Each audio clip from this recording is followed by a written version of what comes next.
The 3 snake leaves. There was once upon a time a poor man, who could no longer support his only son. Then said the son, "Dear father, things go so badly with us that I am a burden to you. I would rather go away and see how I can earn my bread." So the father gave him his blessing, and with great sorrow took leave of him. At this time the king of a mighty empire was at war, and the youth took service with him, and with him went out to fight. And when he came before the enemy, there was a battle, and great danger, and it rained shot until his comrades fell on all sides, and when the leader also was killed, those left were about to take flight, but the youth stepped forth, spoke boldly to them, and cried, "We will not let our fatherland be ruined." Then the others followed him, and he pressed on and conquered the enemy. When the king heard that he owed the victory to him alone, he raised him above all the others, gave him great treasures, and made him the first in the kingdom. The king had a daughter who was very beautiful, but she was also very strange. She had made a vow to take no one as her lord and husband who did not promise to let himself be buried alive with her if she died first. "If he loves me with all his heart," said she, "of what use will life be to him afterwards?" On her side she would do the same, and if he died first, would go down to the grave with him. This strange oath had up to this time frightened away all wooers, but the youth became so charmed with her beauty that he cared for nothing, but asked her father for her. "But dost thou know what thou must promise?" said the king. "I must be buried with her," he replied, "if I outlive her, but my love is so great that I do not mind the danger." Then the king consented, and the wedding was solemnized with great splendor.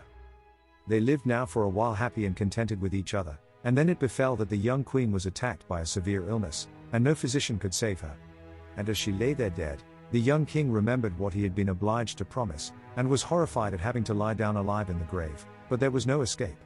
The king had placed sentries at all the gates, and it was not possible to avoid his fate. When the day came when the corpse was to be buried, he was taken down into the royal vault with it, and then the door was shut and bolted. Near the coffin stood a table on which were 4 candles, 4 loaves of bread, and 4 bottles of wine, and when this provision came to an end, he would have to die of hunger. And now he sat there full of pain and grief, ate every day only a little piece of bread, drank only a mouthful of wine, and nevertheless saw death daily drawing nearer. Whilst he thus gazed before him, he saw a snake creep out of a corner of the vault and approach the dead body, and as he thought it came to gnaw at it, he drew his sword and said, "As long as I live, thou shalt not touch her," and hewed the snake in 3 pieces. After a time a second snake crept out of the hole, and when it saw the other lying dead and cut in pieces, it went back, but soon came again with 3 green leaves in its mouth. Then it took the 3 pieces of the snake, laid them together, as they ought to go, and placed one of the leaves on each wound. Immediately the severed parts joined themselves together, the snake moved, and became alive again, and both of them hastened away together. The leaves were left lying on the ground, and a desire came into the mind of the unhappy man who had been watching all this, to know if the wondrous power of the leaves which had brought the snake to life again, could not likewise be of service to a human being. So he picked up the leaves and laid one of them on the mouth of his dead wife, and the 2 others on her eyes. And hardly had he done this than the blood stirred in her veins, rose into her pale face, and colored it again. Then she drew breath, opened her eyes, and said, "Ah, God, where am I?" "Thou art with me, dear wife," he answered, and told her how everything had happened, and how he had brought her back again to life. Then he gave her some wine and bread, and when she had regained her strength, he raised her up and they went to the door and knocked, and called so loudly that the sentries heard it, and told the king. The king came down himself and opened the door, and there he found both strong and well, and rejoiced with them that now all sorrow was over. The young king, however, took the 3 snake leaves with him, gave them to a servant and said, "Keep them for me carefully, and carry them constantly about thee, who knows in what trouble they may yet be of service to us." A change had, however, taken place in his wife. After she had been restored to life, it seemed as if all love for her husband had gone out of her heart. After some time, when he wanted to make a voyage over the sea, to visit his old father, and they had gone on board a ship, she forgot the great love and fidelity which he had shown her, and which had been the means of rescuing her from death, and conceived a wicked inclination for the skipper. And once when the young king lay there asleep, she called in the skipper and seized the sleeper by the head, and the skipper took him by the feet, and thus they threw him down into the sea. When the shameful deed was done, she said, "Now let us return home, and say that he died on the way. I will extol and praise thee so to my father that he will marry me to thee, and make thee the heir to his crown."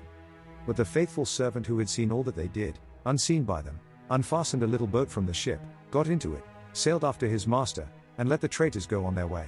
He fished up the dead body, and by the help of the 3 snake leaves which he carried about with him, and laid on the eyes and mouth, he fortunately brought the young king back to life. They both rowed with all their strength day and night, and their little boat flew so swiftly that they reached the old king before the others did. He was astonished when he saw them come alone, and asked what had happened to them. When he learned the wickedness of his daughter, he said, "I cannot believe that she has behaved so ill, but the truth will soon come to light," and bade both go into a secret chamber and keep themselves hidden from everyone. Soon afterwards the great ship came sailing in, and the godless woman appeared before her father with a troubled countenance.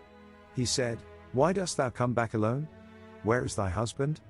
"Ah, dear father," she replied, "I come home again in great grief. During the voyage, my husband became suddenly ill and died, and if the good skipper had not given me his help, it would have gone ill with me.